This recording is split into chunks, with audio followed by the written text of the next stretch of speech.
शांति। आज 6 सितंबर 2023 की बाबा की साकार मुरली है।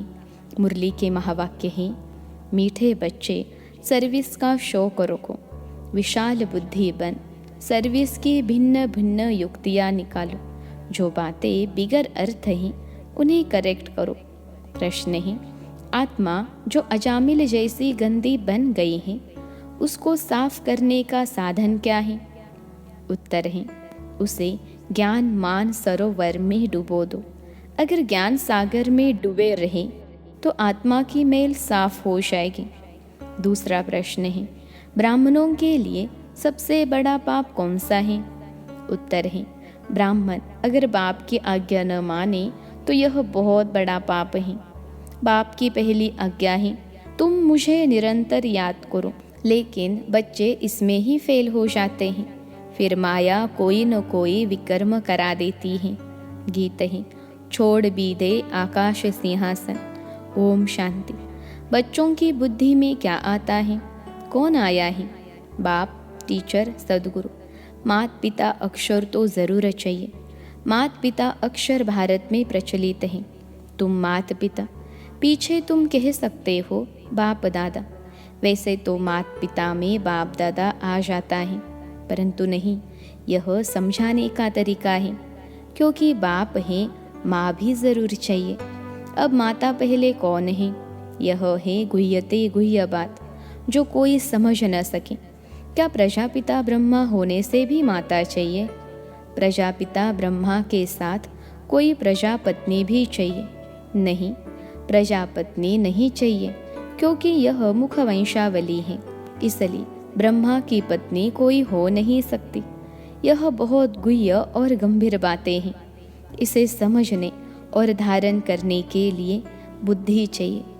यह एक ही बाप है जो बच्चों के सम्मुख आते हैं। तुम तो समझते हो माता पिता बाप दादा सम्मुख आया है। बच्चे बाहर में सर्विस करते हैं। सेंटर्स पर जो रहते हैं वह यह नहीं समझेंगे कि माता पिता बाप दादा सम्मुख आए हैं। वह समझेंगे फलानी बी केवा ब्रह्मा कुमारी आई हैं। यह मम्मा एडॉप्ट की हुई है। सबसे लकी सितारा जगत अम्बा है। यह संभालने के लिए मुख्य है, इसलिए इन पर कलश रहता है। और यह यानी ब्रह्मा तो हो गई ब्रह्मपुत्रा मेल के रूप में, तो सरस्वती जरूर चाहिए। सरस्वती को ही जगत अम्बा कहा जाए। इस मेल को तो जगत अम्बा नहीं कहेंगे। यह बड़ा अच्छा राज है जो कोई भी गीता भागवत में नहीं है। शास्त्रों में कहानियाँ बैठ लिखी हैं।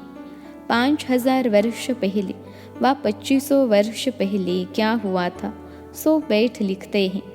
वह नाम रूप देश काल तो कुछ है नहीं। नाटक भी अनेक प्रकार के बनाते हैं।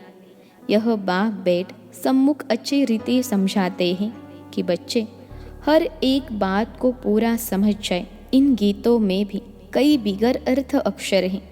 अब आकाश तत्व तो यह है, इसमें तो हम बैठे हैं। जिस पारलौकिक बाप को सब याद करते हैं वह कोई आकाश तत्व से आते नहीं हैं। अगर श्री कृष्ण की आत्मा कहें वह तो यहाँ ही है। सब मुख्य मुख्य आत्माएं धर्म स्थापक आदि यहाँ ही हैं।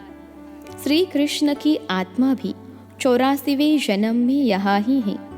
उनकी आत्मा को तो न बुला सकें।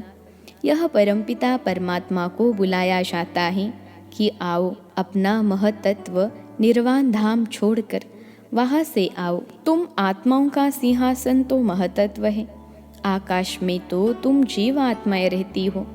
यह मांडवा है खेल चलने का। जब गीत सुनते हो दिल में आपे ही करेक्ट करते जाओ। यह तो जिन्होंने नाटक बनाए हैं उन्होंने ही फिर गीत बनाए हैं। फिल्म शूट करने वालों को भी समझाना चाहिए। इसमें बड़ी विशाल बुद्धि चाहिए। बाबा राय देते हैं सर्विस करने लिए। यह ड्रामा जिसने बनाया है उन्हें समझाना चाहिए, उनसे मिलना चाहिए, इतनी समझ चाहिए। बाप तो डायरेक्शन देंगे। बाप को तो जाकर नहीं पूछना है। बाप तुम बच्चों को डायरेक्शन देंगे, ऐसे ऐसे करो, श्रीमत पर चलो। गीत वास्तव में धरती यह भारत खंड है। भारत में ही उनका आना होता है। भारत ही उनका बर्थ प्लेस है। सभी उस निराकार फादर को ही बुलाते हैं। श्री कृष्ण तो सबका फादर नहीं है। और मुरली जो दिखाते हैं वह कोई काठ की तुतारी तो नहीं है जो श्री कृष्ण के हाथ में देते हैं। मुरली तो वास्तव में ज्ञान की है। गॉडेज ऑफ नॉलेज सरस्वती को कहते हैं। राधे को नहीं कहेंगे, श्री कृष्ण को भी नहीं कहेंगे। यह तो जोड़ी है बाप और बच्चे की। सरस्वती को कहा जाता है गॉडेज ऑफ नॉलेज, तो ज़रूर प्रजापिता ब्रह्मा, ब्रह्मपुत्रा भी गॉड ऑफ नॉलेज होना चाहिए। लेकिन ब्रह्मा के लिए तो गाया नहीं जाता। गॉड इज़ नॉलेजफुल कहा जाता है। ब्रह्मा नॉलेजफुल नहीं, गॉड इज़ नॉलेजफुल। परमपिता परमात्मा ज्ञान सागर हैं, तो ज़रूर अपने बच्चों को ज्ञान देंगे। पहले पहले इनमें प्रवेश कर इन द्वारा दूसरों को देते हैं। इनमें सब लकी सितारे आ जाते हैं। ज्ञान सूर्य, फिर ज्ञान चंद्रमा, यह यानी ब्रह्मा हुए। फिर चाहिए ज्ञान चंद्रमा के नज़दीक एक सितारा जो चंद्रमा के सामने खड़ा रहता है। वह बहुत तीखा होता है। उनको ज्ञान लकी सितारा कहेंगे। उनका नाम सरस्वती रखा हुआ है। सरस्वती बेटी हो गई ना, यह तो बाप भी हुआ।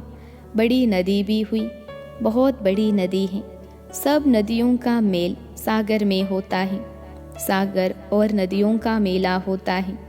सरस्वती भी सागर में मिलती है। उनका मेला नहीं लगता है। मेला ब्रह्मपुत्रा नदी का लगता है।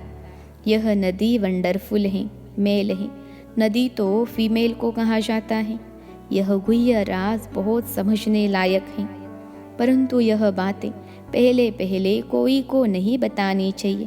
पहले तो लौकिक मात पिता पारलौकिक मात पिता का राज समझाना चाहिए। लौकिक मात पिता से अल्पकाल क्षणभंगुर सुख का वर्षा मिलता आया है, यह तो पक्का याद रहना चाहिए। दूसरा कोई दो बाप का राज समझा न सके, वह तो जानते ही नहीं। गाते हैं तुम मात पिता। अब पिता सर्वव्यापी है तो माता कहाँ गई? यह समझने की बात है ना। मात पिता चाहिए ना। मात पिता कहा जाता है निराकार को, परंतु यह समझते नहीं कि इनको मात पिता क्यों कहा जाता है। वह तो गॉड फादर हैं। फिर कहते हैं एडम और ईव। एडम ही ईव है, यह नहीं समझते। प्रजापिता ब्रह्मा वही फिर माता हो जाती हैं। एडम और ईव अथवा आदम बीबी कहते हैं, परंतु अर्थ नहीं समझ सकते हैं। बच्चे समझ सकते हैं। आदम बीबी वास्तव में यह है। बीबी सो आदम है, इनको बीबी आदम दोनों कह देते हैं। वह तो है बाप। यह बड़ी पेचीली बातें हैं। भारत में गाते भी है तुम मात पिता। ऐसे ही सुनी सुनाई पर गाते रहते हैं, अर्थ कुछ नहीं समझते। सतयुग को बहुत दूर ले गए हैं। लाखों वर्ष कह देते हैं, लॉन्ग लॉन्ग भी कितना। कहानी तो नज़दीक की ही सुनाई जाती है। तुम समझा सकते हो। लॉन्ग लॉन्ग एगो यानी 5000 वर्ष पहले इस भारत में देवी देवताओं का अखंड अटल सुख शांतिमय राज्य था, और कोई राज्य नहीं था। यह अक्षर कोई विद्वान आचार्य कह नहीं सकते। देवी देवताओं का राज्य था। मालूम होना चाहिए कैसे स्थापन हुआ, लक्ष्मी नारायण कैसे बने, कैसे उनके राज्य स्थापन हुए। उनके पहले तो कलयुग था। बरोबर कलयुग का अंत अब है, और कलयुग के बाद फिर सतयुग होगा। सतयुग सामने आ गया है। जो लॉन्ग लॉन्ग था वह सामने आ गया। 84 जन्म लेते लेते अब कलयुग का अंत आकर हुआ है। अभी तुमको कहेंगे 5000 वर्ष पहले इन लक्ष्मी नारायण का सतयुग में राज्य था। अभी नहीं है। अभी टाइम आकर पूरा हुआ है। फिर से लक्ष्मी नारायण का राज्य स्थापन हो रहा है। यह तुम्हारी बुद्धि में है, जिसके लिए तुम पुरुषार्थ कर रहे हो। यह है समझाने की बात। यह तो सच्ची गीता आदि इसलिए लिखी जाती है कि कोई पढ़कर रिफ्रेश होते रहे। यह जानते हैं जो लिखा जाता है वह फिर प्रायलोप हो जाएगा। यह सच्ची गीता भी नहीं रहेगी। जो तुम लिखते हो वह सच्चा ज्ञान प्रायलोप हो जाना है, और साथ साथ शास्त्र भी सब प्रायलोप हो जाएंगे। सतयुग त्रेता में शास्त्र होते नहीं, फिर कल्प पहले जैसे द्वापर से बने थे वैसे बनने लग पड़ेंगे। यह है भक्ति मार्ग की सामग्री। रचना की सामग्री बहुत बड़ी है। तुम ज्ञान सेकंड में ले लेते हो। सारी रचना के आदि मध्य अंत को तुम जानते हो। अंगे अखरे यानी तिथि तारीख सहित पूरा हिसाब किताब है। 84 जन्म सब नहीं लेते हैं। कोई 70 लेते, कोई 60 लेते, कोई 2 भी लेते हैं। वह सारा मिनिमम और मैक्सिमम का हिसाब है। पीछे आने वालों के ज़रूर नंबरवार थोड़े थोड़े जन्म होंगे। उसका फिर विस्तार करना फालतू हो जाता है। तुम बच्चे नटशेल में समझ सकते हो। 84 लाख जन्म तो है नहीं। 84 जन्म भी हर एक नहीं ले सकते हैं। ऐसे ही सिर्फ कह देते हैं 84 का चक्र है। 84 लाख जन्मों का चक्र नहीं गाया जाता। गीत पाप कपट की छाया पड़ गई है। अब रावण का राज्य है ना। आत्मा पर मेल की छाया पड़ते पड़ते अब बिल्कुल ही अजामिल हो गए हैं। इतनी मेल चढ़ी है जो साफ होती ही नहीं। उस मेल को निकालने लिए फिर गाया हुआ है ज्ञान मान सरोवर, उसमें डुबा रहे। जैसे जंग लगती है तो उसको उतारने के लिए घासलेट में डाला जाता है। यह भी जंग लगी है, इसलिए ज्ञान सागर में डूबे रहो। कोई पानी की नदी व सागर की बात नहीं है। ज्ञान सागर जो ज्ञान देते हैं उस नॉलेज में तत्पर रहना है। गृहस्थ व्यवहार को भी संभालना है। उसमें कोई मत चाहिए तो लेते रहो।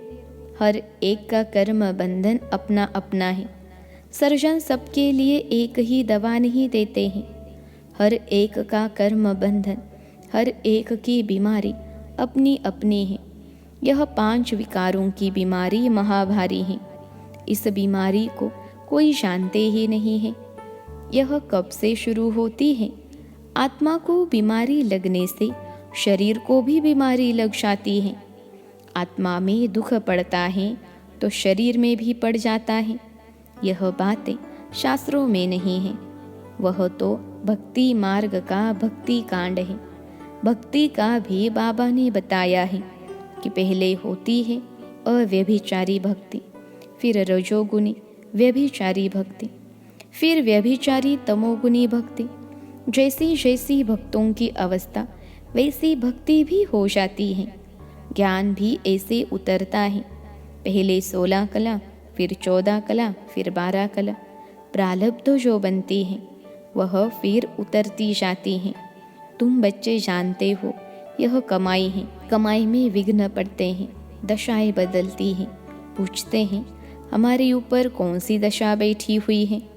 फिर वह लोग बतलाते हैं इस सच्ची कमाई में भी बच्चों पर दशाएं बैठती हैं। कोई पर राहु की दशा बैठती है, काला मुंह कर देते हैं।